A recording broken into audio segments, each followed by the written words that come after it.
Instructions की, जिसमें कुछ इंस्ट्रक्शंस दी गई हैं कि हम डिवाइड को किस हिसाब से इस्तेमाल कर सकते हैं। तो इसके लिए कुछ रूल्स हैं, ये आपके सामने हैं, मैं इनको डिफाइन करता हूँ, उसके बाद हम इसका एक प्रोग्राम बनाएंगे।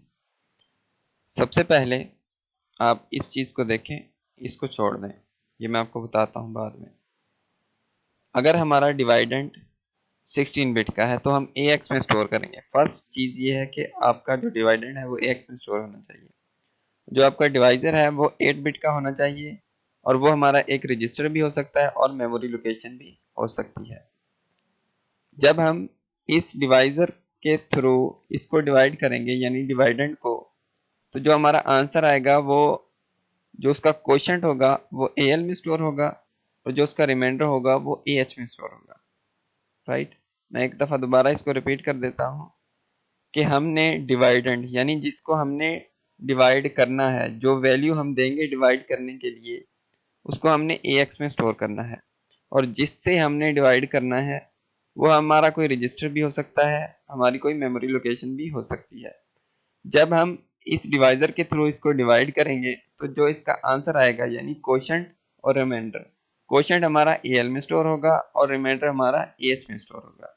राइट, उसके बाद ये चीज, अगर हमारा जो डिवाइडेंड है वो 16 बिट से ज़्यादा है तो हम DX और AX दोनों का इस्तेमाल करेंगे, और जो हमारा डिवाइज़र होगा वो 16 बिट का होगा, और वो हमारी मेमोरी लोकेशन भी हो सकती है, हमारा रजिस्टर भी हो सकता है। और जब हम इनको डिवाइड करेंगे तो जो इनका आंसर आएगा यानी क्वोशंट वो AX में स्टोर होगा, और जो रिमाइंडर है वो DX में स्टोर होगा। तो हम इसका प्रोग्राम देखते हैं। डायरेक्टिव से मैं इसको मिटा देता हूँ। तो सबसे पहले डॉट, एक मिनट,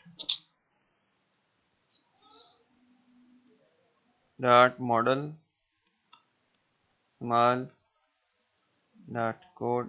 अच्छा, डेटा सेक्शन की ज़रूरत नहीं है, मैं नहीं लिखता। ओके, तो सबसे पहले मैं मूव करता हूँ AX रजिस्टर में। सपोज कर ले मैं 60H को मूव कर देता हूँ, और सेकंड नंबर पे फर्स्ट रूल था कि हमारा रजिस्टर हो सकता है, जो डिवाइज़र है वो हमारा रजिस्टर हो सकता है। तो मैं डिवाइज़र रजिस्टर करता हूँ, BL को कर लेता हूँ, और मैं इसके अंदर 2 मूव कर देता हूँ। राइट, अब डिवाइड इंस्ट्रक्शन और BL, जैसे मैंने मल्टीप्लिकेशन इंस्ट्रक्शन में बताया था कि हम सिर्फ मल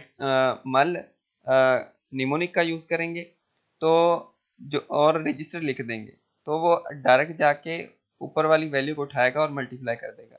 ये भी इसी हिसाब से है, हम BL लिखेंगे तो ये इस वैल्यू को डायरेक्ट उठाएगा और डिवाइड कर देगा। तो अकॉर्डिंग टू रूल हम इसको रन करते हैं, फिर देखते हैं कि AL में हमारा जो क्वोशंट है वो स्टोर होता है कि नहीं, और AH में जो हमारा रिमाइंडर है वो स्टोर होता है या नहीं होता। तो सिंगल स्टेप करते हैं। 60 मूव हो गया AX में, ओके, 2 मूव हो गया BX में, ठीक है, यानी BL में। डिवाइड किया हमने तो AL रजिस्टर में हमारा क्वोशंट 30 स्टोर हो गया, और AH में कुछ भी नहीं है, क्योंकि इसलिए नहीं है क्योंकि इसका कोई रिमाइंडर नहीं है। ठीक है, सो एक चीज़ तो ये क्लियर होगी। अब हम इसको रिमाइंडर से चेक करते हैं कि रिमाइंडर हमारा स्टोर होता है या नहीं होता। हम डिवाइड करेंगे तो इसका जो क्वोशंट आएगा वो 30 आएगा, और रिमाइंडर, एक रिमाइंडर बचेगा। ठीक है, तो हम देखते हैं कि ऐसा होता है या नहीं होता। सिंगल स्टेप करता हूँ, 61 स्टोर हो गया हमारा, और 2 BL में चला गया। अब डिवाइड करते हैं, देखें ये यहाँ पे 30 आ रहा है जो क्या है हमारा क्वोशंट है, और ये 1 हमारा रिमाइंडर है। ठीक है, अब हम क्या करते हैं कि इसको मैं मिटा देता हूँ टोटल को। अब हम दोनों रजिस्टर्स का यूज़ करके एक डिवाइड इंस्ट्रक्शन देखते हैं। मूव, मैं DX में क्या कर देता हूँ, 0 ही मूव कर देता हूँ, क्योंकि हमने DX को यूज़ करना है ताकि हम देख पाएँ कि जो हमारा रिमाइंडर क्वोशंट है वो AX और DX में स्टोर होता है या नहीं होता। सो मैं AX में मूव करता हूँ, 60H ही मूव कर देता हूँ। ठीक है, और उसके बाद हमने क्या करना है, अब जो डिवाइज़र है वो हमारा 16 बिट का होना चाहिए। तो मैं मूव करता हूँ BX रजिस्टर में टू, सही है, ये BX रजिस्टर हो गया यानी 16 बिट हो गया। अब हम चेक करते हैं इसको, यानी हमारा आंसर क्या है, 30 आना चाहिए जो AX में स्टोर होना चाहिए। ओके, सो सिंगल स्टेप, DX में कुछ भी स्टोर नहीं हुआ क्योंकि हमने 0 0 किया हुआ था। यहाँ पे 60 स्टोर हो गया, राइट। अब हम डिवाइड करेंगे, डिवाइड इंस्ट्रक्शन चली,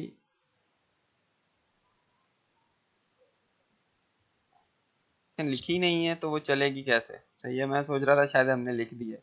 सो लेट्स अब लिखते हैं डिवाइड इंस्ट्रक्शन BX। ओके, यहाँ पे हमारा 60 है और ये मैंने 0 0 ऐसे मूव कर दिया और ये 0 0 60 जो AX में मूव होगा यानी AX में 60 मूव होगा। तो इसका जो क्वोशंट है वो AX में स्टोर होना चाहिए और जो इसका रिमाइंडर है वो DX में स्टोर होना चाहिए अकॉर्डिंग टू रूल।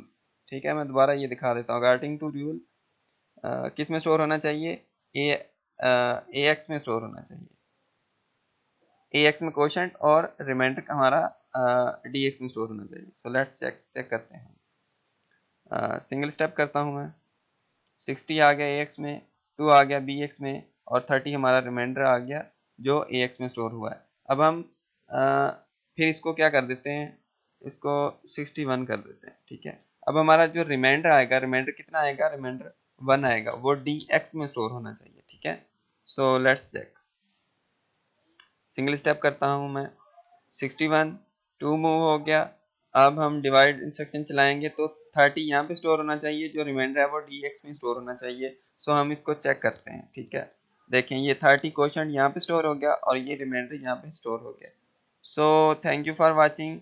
और दूसरी चीज़ के मिस्टेक तो इंसान से हो ही जाती है, यहाँ पे मिस्टेक हो गई जो ये लॉजिकल मिस्टेक थी, मैं डिवाइड इंस्ट्रक्शन लिखना भूल गया। So as a human mistake तो होती रहती है। So thank you for watching and अल्लाह हाफिज़।